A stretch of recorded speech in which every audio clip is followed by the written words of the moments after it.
Amen. On ouvre la parole ensemble. Prenez votre Bible, votre smartphone. Je vais terminer cette thématique de l'impact. Nous sommes appelés à impacter nos sphères d'influence. Et depuis plusieurs semaines, on a eu l'occasion d'aborder différentes sphères que nous sommes appelés à impacter par le message du royaume de Dieu. Nous sommes appelés à contribuer à l'expansion du royaume de Dieu. Jésus prêchait la bonne nouvelle du royaume, pas seulement la bonne nouvelle du pardon des péchés. Entends-moi bien ce matin, entends-moi bien, c'est important. Jésus ne prêchait pas uniquement le pardon des péchés. Jésus ne désire pas seulement que les hommes et les femmes de cette génération soient assis dans des églises en disant « Ah, mes péchés sont pardonnés » et stop, ça s'arrête là. Non, Jésus désire que tu prêches la bonne nouvelle d'un royaume et son royaume est en expansion. Il désire que tu participes à cette entreprise, ce dessein extraordinaire. Tu es pardonné, gloire à Dieu. Si tu as reçu Jésus, s'il est ton sauveur, s'il est ton Seigneur, mais tu dois maintenant contribuer à l'expansion du royaume de Dieu. Jésus a dit, vous recevrez de la puissance et vous serez mes témoins. Alléluia, gloire à Dieu. Et nous sommes appelés dans nos différentes sphères d'influence à impacter. Nous avons vu précédemment l'importance d'impacter le monde de l'éducation, du savoir et de la science, l'importance d'impacter la sphère du monde religieux et philosophique, la sphère de la famille, la sphère du monde des affaires et de l'économie. Nous avons évoqué aussi l'importance de prier pour la sphère du monde politique, du gouvernement et du leadership. Amen, nous prions pour notre pays parce que nous aimons notre pays. Nous prions pour ceux qui prennent des décisions et ceux qui le gouvernent. Nous prions que Dieu vienne à leur aide et les secours dans leurs besoins. Et nous prions pour la sphère des arts, du sport et de la culture. Et nous allons aborder aujourd'hui cette 7e sphère qui traite des médias traditionnels et des réseaux sociaux. Mais avant d'entrer dans le vif du sujet des médias traditionnels et des réseaux sociaux, j'aimerais vous dire que la planète dispose du réseau de communication le plus performant qui soit et le plus puissant et qui a le pouvoir de transformer les mentalités du monde entier. Ce réseau haut débit, haute puissance, je l'appelle le réseau de communication du Saint-Esprit.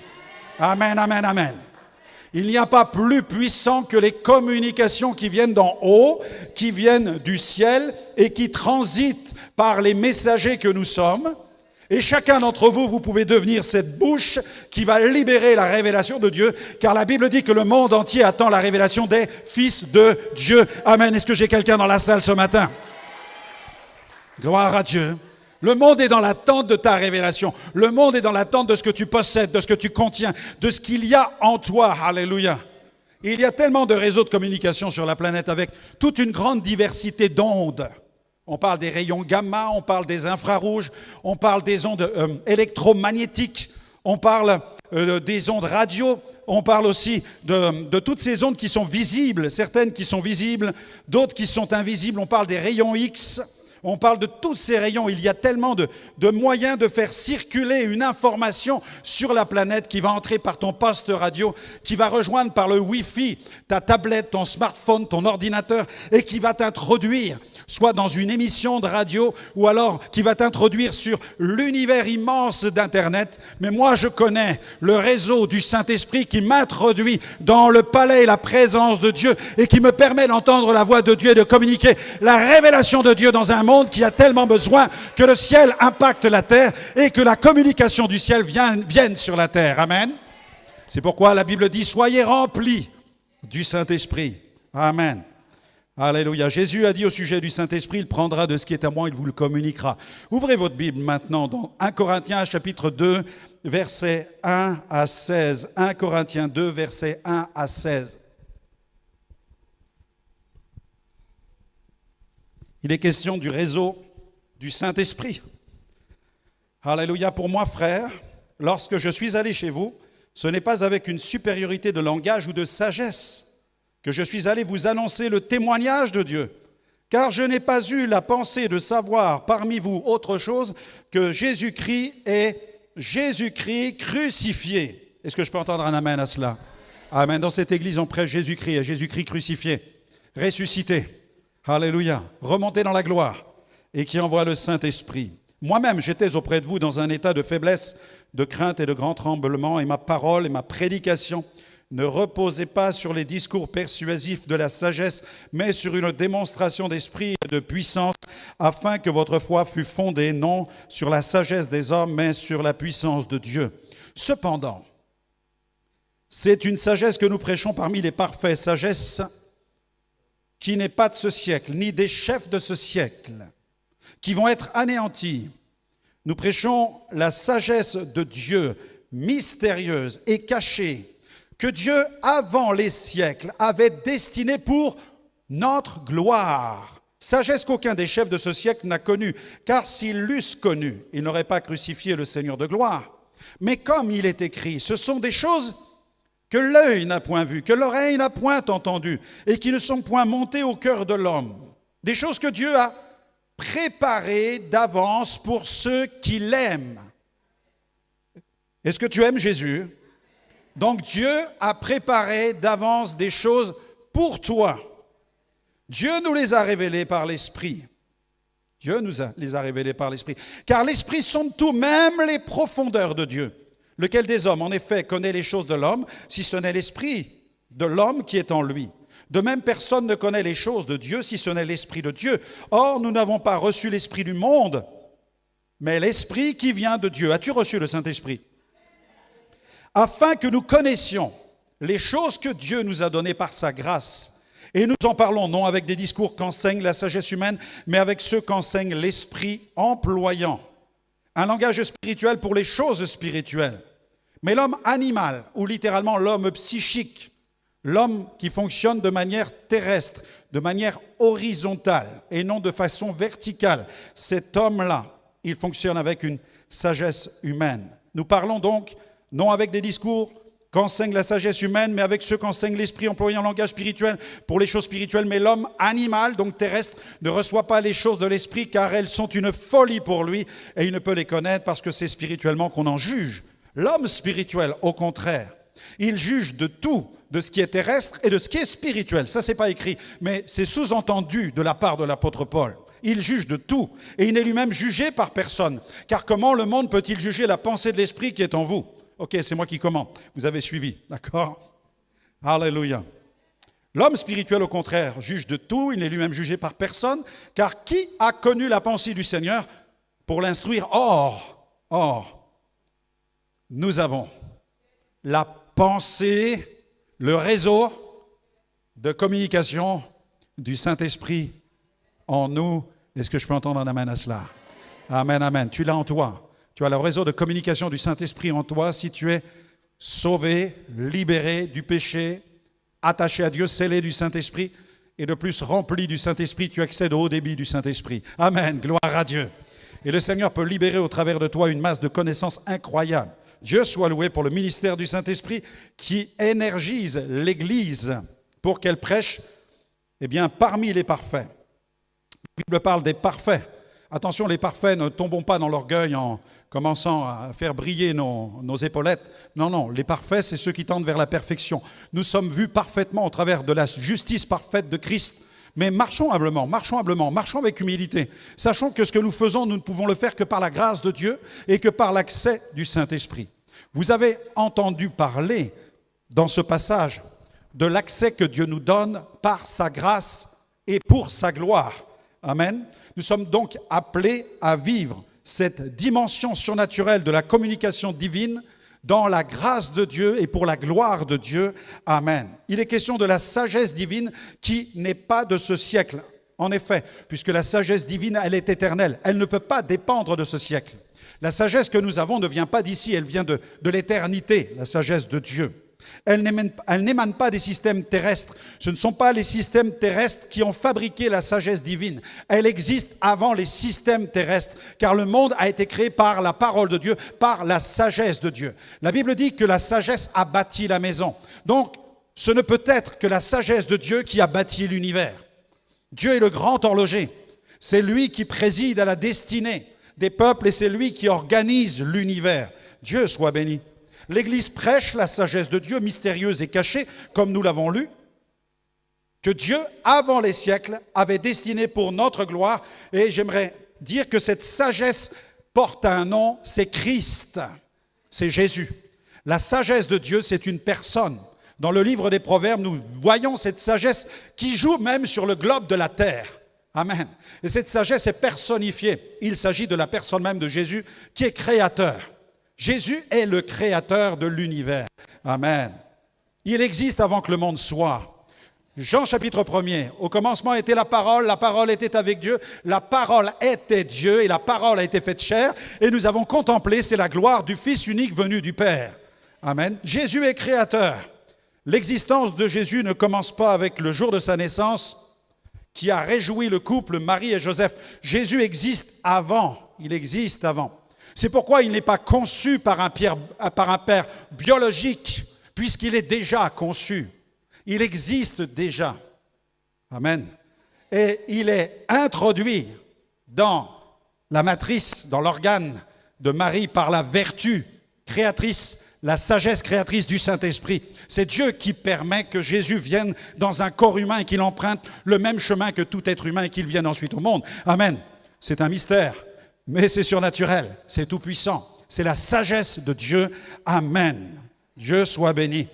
Personne ne connaît les choses de Dieu si ce n'est l'Esprit de Dieu. Amen. C'est par l'Esprit de Dieu que nous découvrons les choses de Dieu. C'est pourquoi le chrétien doit être rempli du Saint-Esprit, sinon il vit sa vie chrétienne comme dans un blackout. Il va dire, mais je ne vois rien, je ne sens rien, j'entends rien.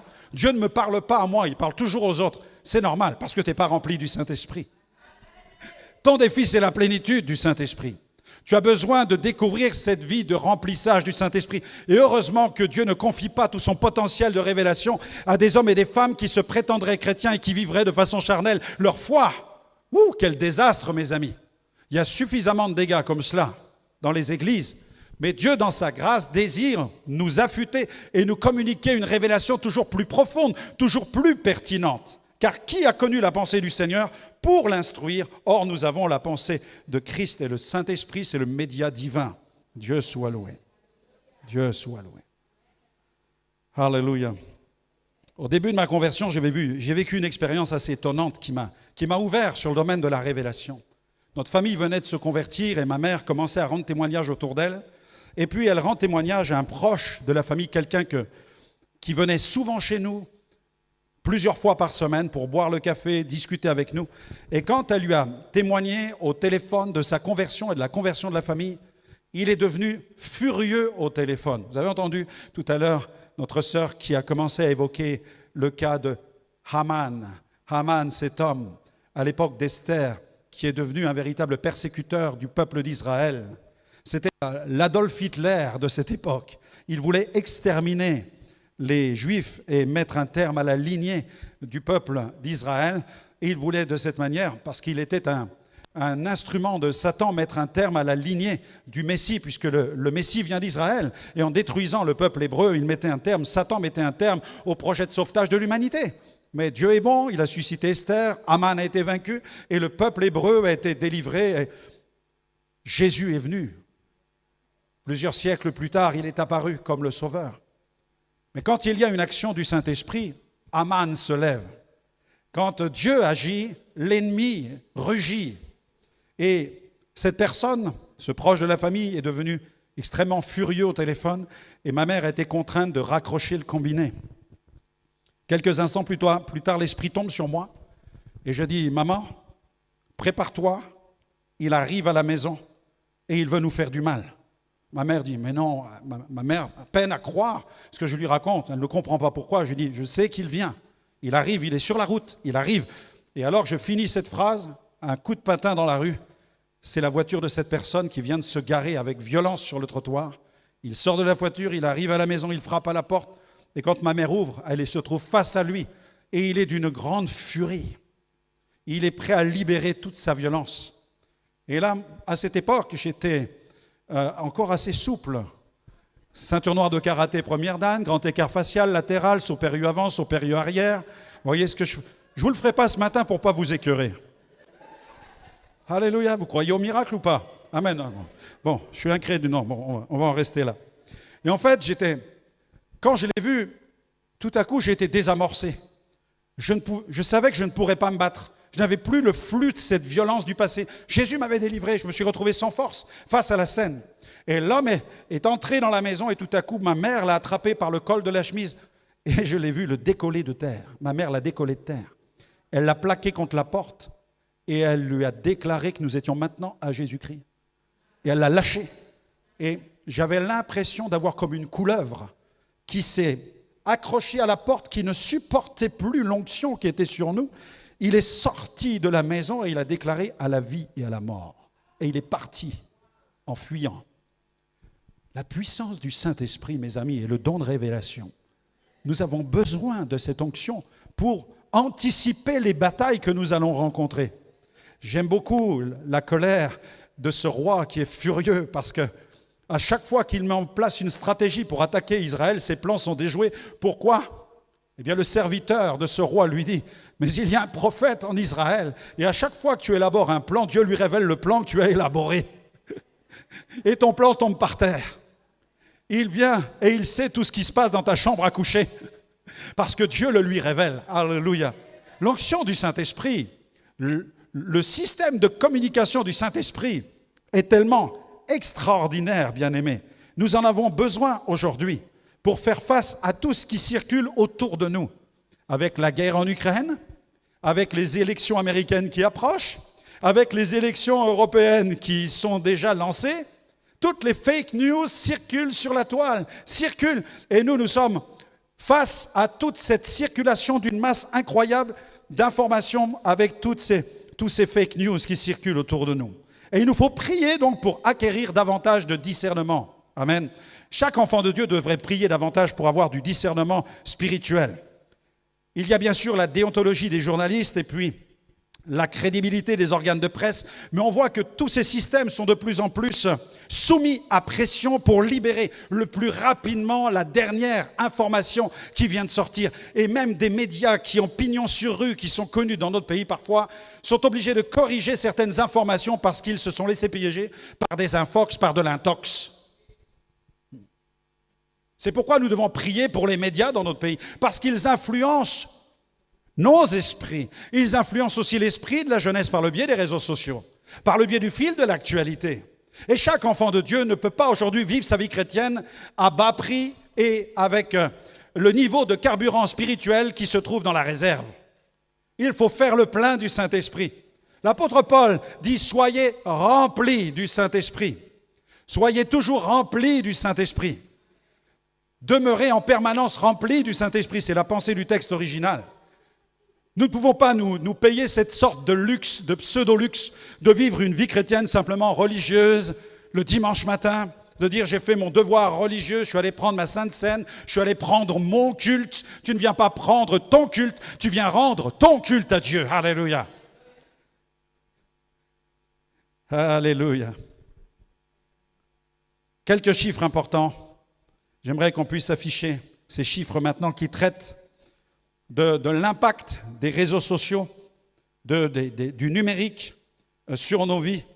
Vous n'ignorez pas qu'au mois de juin 2023, on a eu des émeutes en France et que bien des maires de plusieurs villes ont reconnu que ces émeutes ont été activées d'abord sur les réseaux sociaux, à partir des réseaux sociaux, et que les réseaux sociaux deviennent un véritable pouvoir pour lancer des émeutes, déclencher des émeutes, produire de véritables mobilisations. Regardez ces chiffres, ils sont intéressants. 65% de la population mondiale aujourd'hui est connectée à Internet. 65%. 6h37, c'est le temps moyen que passe une personne par jour sur Internet dans le monde. C'est la moyenne mondiale, hein, d'accord ? Dont 38% sur les réseaux sociaux. 59% de la population mondiale utilise les réseaux sociaux. Une journée, c'est le temps moyen passé par mois et par personne sur YouTube.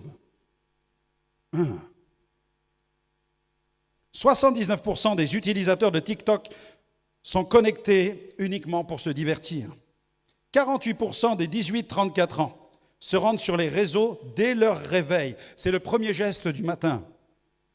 42% des ados pensent qu'ils seraient dévastés s'ils devaient se passer des réseaux sociaux plusieurs jours de suite. La dévastation des ados.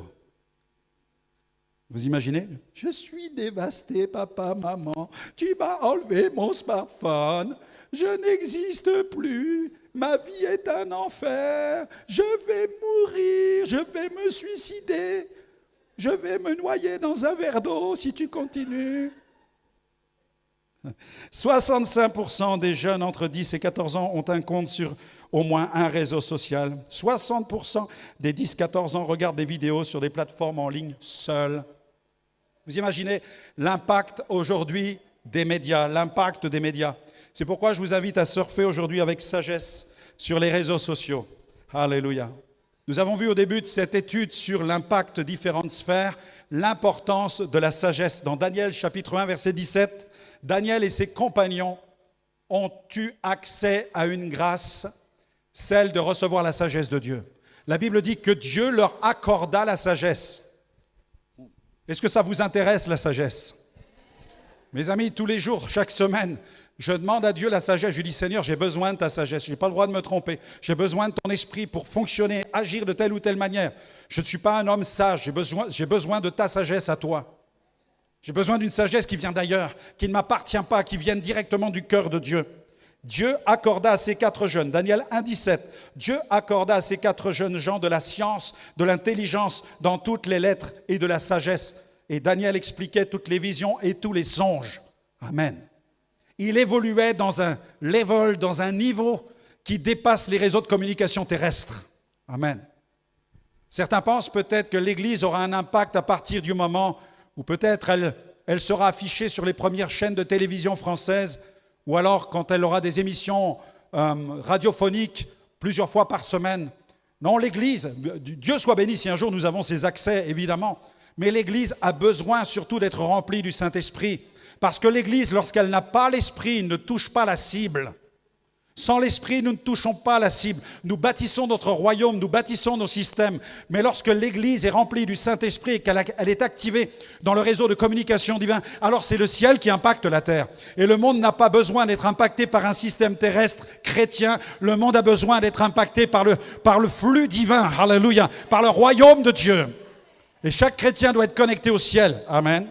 Peut-être quelqu'un dira, comme je le fais, Seigneur, j'ai besoin de sagesse. L'apôtre Jacques te donne la solution.